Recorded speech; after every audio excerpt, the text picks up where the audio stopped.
میں نے قرآن پاک کی آیت مبارکہ آپ کے سامنے پڑھی،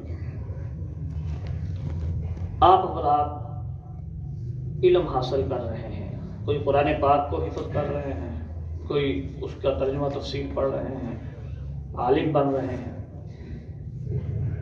تو یہ بڑی خوش قسمتی کی بات ہے۔ علم کے بہت فضائل ہیں، آپ سنتے بھی رہتے ہیں، علماء کے بھی بہت فضائل ہیں۔ امام راضی رحمۃ اللہ علیہ نے یہ جو قرآن پاک کی آیت مبارکہ ہے، وَإِذْ قَالَ رَبُّكَ لِلْمَلَائِكَةِ إِنِّي جَاعِلٌ فِي الْأَرْضِ خلیفہ کے تحت لکھا ہے کہ انسان کو اللہ نے جو خلافت دی ہے وہ علم کی وجہ سے دی ہے۔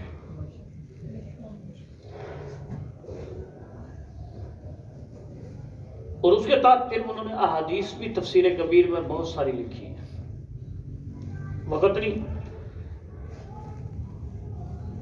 ایک حدیث پاک میں نقل کی ہے انہوں نے کہ اللہ تعالیٰ جتنی جنت ہے اس کے 10,000 حصوں میں اس کو تقسیم کر دیں گے، اس میں سے 9,999 حصے صرف علماء کو دے دیں گے، ایک حصہ باقی عام لوگوں کو ملے گا۔ اور ایک حدیث پاک نقل کی ہے کہ رسول اللہ نے فرمایا کن عالما او متعلما او خادمہما والا ان تکون حالکا، کہ یا تو عالم بن جا یا علم سیکھنے والا بن جا یا ان کی خدمت میں لگ جا۔ اگر تو ان تینوں میں سے نہیں، یعنی یا عالم یا طالب علم یا ان کی خدمت میں جو جڑ جاتے ہیں نا، کہ مال اسباب مہیا کرتے ہیں، چندہ دیتے ہیں، مختلف ذرائع سے، ان کی خدمت میں یا لگ جائے گا، تو علماء کی بڑی فضیلت ہے، آپ کی بڑی فضیلت ہے۔ لیکن جس کی جتنی فضیلت ہوتی ہے، جتنی تنخواہ ہوتی ہے، اتنا ہی ذمہ داری بھی زیادہ ہوتی ہے۔ سمجھ آ رہی بات؟ امام راضی رحمہ اللہ نے بھی ایک حدیث نقل کی ہے کہ عالم کی فضیلت عابد پر ایسے ہے جیسے سورج کی فضیلت ستاروں پر، یا فرمایا کہ جیسے میری فضیلت تم پر صحابہ، عابد پر عالم کی فضیلت نہیں ہے۔ کیوں؟ عابد عبادت میں لگا رہتا ہے، اور عالم جو ہے لوگوں میں جب فتنے پھیلتے ہیں ان فتنوں کو ختم کرتا ہے۔ کوئی بدعت پھیل رہی ہے، کسی طرف الہاد پھیل رہا ہے، سمجھ آ رہی بات؟ عالم ان کو کیا کرتا ہے؟ ختم کرتا ہے۔ الہاد اور بدعت کی مثال سمجھتے ہو؟ ہمارے حضرت قاری رحمہ اللہ دیتے تھے کہ جیسے دیہات میں گندم جب کاشت کرتے ہیں نا، تو گندم کے ساتھ کچھ جڑی بوٹیاں خود بخود اگاتی ہیں نا، ایسا ہوتا ہے نا، تو وہ پھر اس کو اٹھا کے باہر پھینک دیتے ہیں نکال کے، تو وہ بدعت ہے اس کی مثال، وہ خود بخود جڑی بوٹیاں جو ہوتی ہیں ہر جگہ پہ۔ تو بدعت کا مثال یہ ہے کہ لوگ خود بخود کچھ مسئلے بنا لیتے ہیں، اور الہاد کی مثال وہ ہے کہ جیسے اس کسی پھلدار درخت کو یا گندم کو سنڈی لگ جاتی ہے نا، وہ اس کو نقصان دیتی ہے، اس طرح الہاد والے دین کے ثابت شدہ مسائل کو خراب کر رہے ہیں، جس طرح جوید غامدی ہے اور تیسرے ہیں، یہ سب ملحد ہیں نا۔ تو الہاد والے دین کے ثابت شدہ مسائل کو نقصان دیتے ہیں، کوئی امام مہدی کا انکار کرے گا آنے کا، کوئی حضرت عیسیٰ علیہ السلام کے آنے کا انکار کرے گا، کوئی ختم نبوت کا انکار کرے گا، کوئی عظمت صحابہ کا انکار کرے گا، کوئی ائمہ مجتہدین کی عظمت کا انکار کرے گا، کوئی اولیاء کرام کی ہے۔ تو یہ دونوں فتنے ہر دور میں رہنے ہیں، لیکن علماء کو اللہ اجر اتنا اس لیے عطا فرماتے ہیں۔ مشکات میں حدیث پاک آپ پڑھ لیں گے کہ آخر امت میں کچھ لوگ آئیں گے، حضور فرماتے ہیں لہم اجور مثل اولہم، ان کے لیے اجر صحابہ جتنا ہوگا، پہلی جماعت جو امت کی ہے صحابہ۔ یاد رکھنا مرتبہ صحابہ کا ہی بلند ہے، لیکن تنخواہ اللہ کسی کو اتنا اجر دے دے، ہو سکتا ہے۔ اس کو ایک اور مثال بھی سمجھیں کہ جیسے ایک وزیر اعظم ہے، اس کی کسی جگہ دعوت ہوتی ہے، تو اس دعوت میں جب وہ جاتا ہے تو اس کے جو نوکر چاکر ہوتے ہیں نا ساتھ، وہ ڈرائیور وغیرہ، وہ بھی کھانا وہی کھاتے ہیں یا نہیں کھاتے؟ حیثیت اپنی ہے وزیر اعظم کی حیثیت ہے، ڈرائیور کی، لیکن کھانا وہی کھانا ہوتا ہے نا، وہ ایسے ہی نہیں۔ ہاں اسی طرح یہ جو علماء ہیں یہ وہی کھانا کھائیں گے جنت میں جو صحابہ کو ملے گا۔ جس دسترخوان پہ صحابہ کھائیں گے بیٹھ جاؤ گی تم بھی ساتھ، لیکن کب؟ یقاتلون اہل الفتن، کہ جب فتنوں کا مقابلہ کرو گے۔ اگر وہ تلوار لے کر آئے فتنے والے، جیسے خارجی حضرت علی کے سامنے آئے تھے نا، تو جہاد کیا،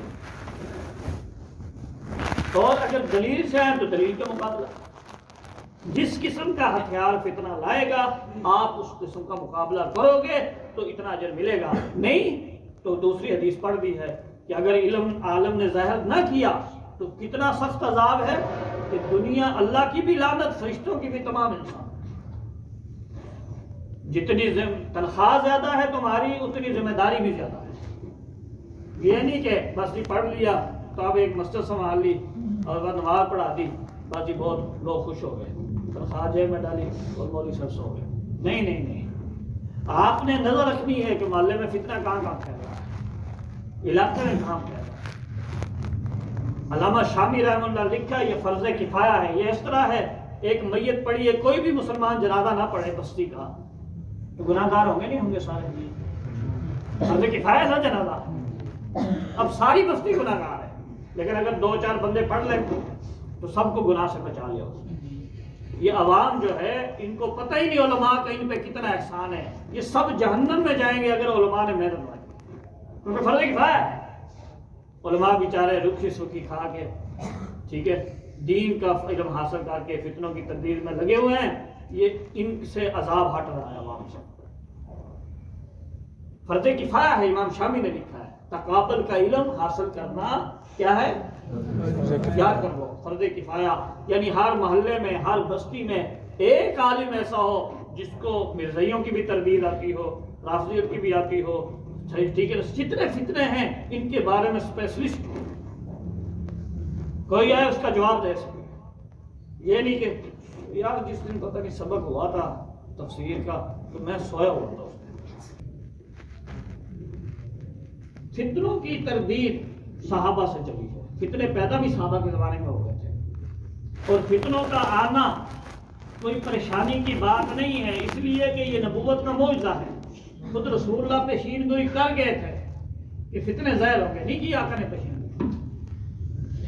گوئی، نا جو بھی پیشین گوئی آقا نے کی ہے وہ ہو کے رہے، ہمارا ایمان ہے۔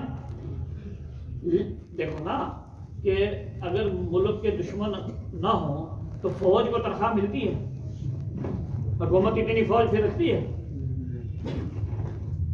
فوج کی تنخواہ تبھی دی جاتی ہے، فوجی کی وقت تبھی ہوتی ہے جب دشمن موجود ہو۔ علماء کی اہمیت، علماء کا اجر اللہ کے ہاں تبھی ہے کہ فتنے موجود ہیں۔ صحابہ نے فتنوں کا رد کیا، حضرت علی نے کیا، حضرت ابن عباس مناظرے کے لیے گئے، خارجی فتنہ سب سے پہلے پیدا ہو، پھر اس کے بعد اس کی شاخت ہوئی۔ آپ ہر دور میں دیکھیں، امام اعظم ابو حنیفہ رحمہ اللہ نے زندگی کا پہلا ابتدائی حصہ سارا مناظرے میں گزارا، فتنوں کی تردید میں، علم کلام میں۔ فقہ اکبر لکھی ہے کتاب، عقائد کی جو کتاب ہے نا، سب سے پہلی کتاب اس امت میں وہ کون سی ہے؟ بولو، فقہ اکبر۔ ہاں، یہ امام ابو حنیفہ نے لکھی ہے۔ یعنی یہ جو ہدایہ میں آپ مسائل پڑھتے ہیں یہ فقہ اصغر ہے، مسائل کی فقہ ہے۔ جو عقائد کی فقہ ہے آپ کو پتہ ہونا چاہیے، مسئلہ حیات انبیاء کیا ہے، توسل کیا ہے، سماع کا مسئلہ کیا ہے، ختم نبوت کا مسئلہ کیا ہے، عظمت صحابہ کا کیا ہے، بدعات کیا ہے، ان کا رد کیا ہے، علم غیب کا مسئلہ کیا ہے، نور بشر کا کیا ہے، ہمارا موقف کیا ہے، دشمن کیا دلائل دیتا ہے، اس کا کیا جواب ہے۔ یہ جو چیزیں ہیں یہ سیکھنا یہ فقہ اکبر ہے، فقہ اکبر ہے۔ بات سمجھ آ رہی نہیں آ رہی؟ ہاں، جس طرح نماز شروع کرتے ہیں نا اللہ اکبر کہہ کے، ایسے ہی ہے، کیونکہ تکبیر تحریمہ کہیں گے تو نماز میں دخول ہوگا، ایسے اس کے بغیر ہو جائے گا۔ آپ کو اگر فقہ اکبر آتی ہوگی عقائد کی فقہ تو آپ سمجھو علم میں داخل ہو گئے، اور لوگوں کو بچا لیں گے فتنوں سے. اور اگر آپ کو ہی نہیں آتی تو پھر فقہ اصغر پڑھ کے کافی نہیں ہوگا. لوگ تو عقیدے میں برباد ہو رہے ہیں, عمل میں تو ہو ہی رہے نا, عقیدے میں بھی ہو رہے ہیں. تو اس لیے یہ ذمہ داری ہے آپ. پھر مجدد فسانی رحمۃ اللہ علیہ, شیخ احمد سرہندی رحمۃ اللہ کو دیکھ لیں تو انہوں نے تردید فتن کتنا کیا ہے. مکتوبات شریف ہیں, مستقل رسالے ہیں.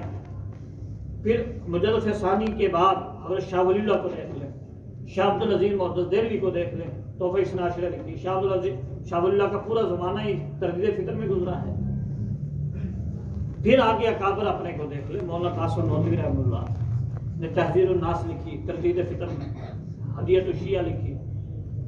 حضرت مولانا رشید احمد گنگوہی رحمۃ اللہ نے ہدایت الشیعہ لکھی. پھر حضرت مولانا شیخ الہند رحمہ اللہ نے کتابیں لکھی, ادلہ کاملہ لکھی. اور حضرت مدنی رحمہ اللہ نے جو ہے شعب ثاقب لکھی. مولانا خلیل احمد سہارنپوری رحمہ اللہ نے المحند المفند لکھی. براہین قاطعہ لکھی. اتنی اہمیت تھی حضرت سہارنپوری کے ہاں, جن کی برکت سے تبلیغی جماعت بنی اور سارے مسائل. مولانا الیاس ان کے خلیفہ تھے نا, مولانا زکریا ان کے خلیفہ تھے, مولانا سہارنپوری کے. خلیل احمد سہارنپوری اتنے بڑے ولی تھے کہ ان کے کرامات میں لکھا ہے کہ ایک ولی بیٹھے تھے حرم پاک میں نا, مراقبے میں بیٹھے تھے. تو جب مولانا خلیل احمد سہارنپوری بیت اللہ میں داخل ہوئے تو ان کے پاس گئے. جب کسی مریض سے پوچھا کہ کون آیا ہے, ان کا خلیل احمد سہارنپوری. او میں بھی کہہ رہا تھا بیت اللہ کتنے انوارات سے جگمگا اٹھا, کون سا یہ روحانیت تھی خلیل احمد سہارنپوری رحمہ اللہ. آپ کا حج کا سفر طے تھا, بمبئی پہنچ گئے. بمبئی پہنچ گئے, جہاز تیار ہے, صبح جانا ہے. تو یہ اہل بدعت بریلویوں سے مناظرے ہوتے رہتے تھے حضرت کے. تو مولوی حشمت علی نے غالباً کسی اور مولوی نے چیلنج کر دیا مناظرے کا. اس کے ذہن میں تھا کہ مولانا خلیل احمد جہاز کا ٹکٹ تو کینسل کر نہیں سکتے, جہاز بھی غالباً آخری تھا, اس کے بعد جہاز بھی کوئی نہیں جانا تھا, حج رہ جاتا ہوگا. تو اس نے چیلنج چھوڑ دیا نا نمبر بنانے کے لیے کہ چلو جو ہے. حضرت سہارنپوری کو پتہ چلا, فرمایا کہ حج کا سفر کینسل, مناظرہ کریں گے, قبول کرو چیلنج. مریدین نے کہا آپ جو اتنا سفر کر کے یہاں پہنچ چکے ہیں بمبئی سہارنپور سے, پھر جہاز بھی آخری ہے, حج رہ جائے گا, اب واپسی بھی کر لینا ہوگا. میں نہیں, یہ کام اس سے اہم ہے, یہ کام اور ہماری نیند اہم ہے, ہمارا موبائل اہم ہے, فتنے پھیل رہے ہیں ہمیں کوئی پتہ ہی نہیں. نسبت ہماری انہوں کابل کے ساتھ کہ جو حج کا بھی چھوڑ رہے ہیں کہ نہیں مناظرہ کریں. تو جو انہوں نے دیکھا تھا اس نے تو نمبر بنانے کے لیے وہ بھاگ گیا. تو اللہ نے حضرت کو وہی جہاز دے دیا, پھر سفر کیا. تو بات یہ کہ یہ اہمیت تھی ہمارے کام تردید فتن. تو آپ بھی اپنا ذوق بنائے تردید فتن کا, اس کے لیے مطالعہ کریں. اب یہ شبان رمضان آ رہا ہے, کیا کرنا ہے, مکھیاں مارنی, طلباء نے گھروں میں ہی رہنا ہے نا. تو اپنا وقت ضائع نہ کریں موبائل پہ ادھر ادھر.